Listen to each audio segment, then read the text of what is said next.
আসসালামু আলাইকুম। আজকে আমি দেখাবো কিভাবে কচুরমুখী দিয়ে আমরা কচু গাছ বানাই, কি বুদ্ধি করে।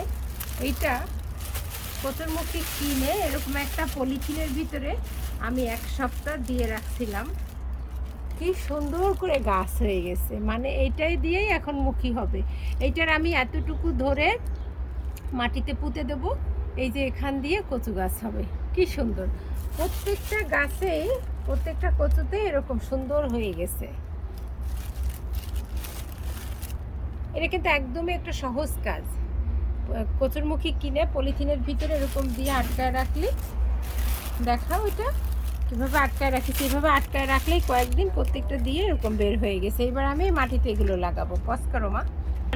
হ্যাঁ, এ হচ্ছে আমাদের ঘরে 3টা বিড়াল আছে। এই বিড়ালটা এরকম আরও কতগুলো বিড়াল বাইরে আসে, ওদের আমরা প্রত্যেক দিন খাবার দেই। ওর পিছনে ময়লা পাবো, ওর জন্য একটু লাগে না দিই করে ওদের আমরা খাবার দেই।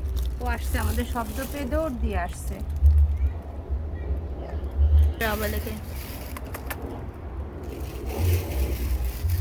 আমার সাথে বলে নাও তারপরে।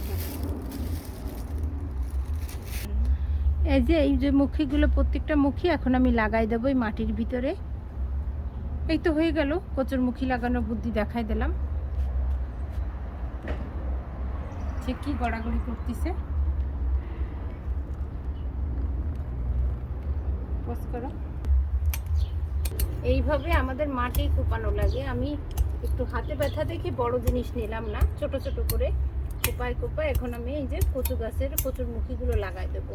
যাও, পোস্ট করো।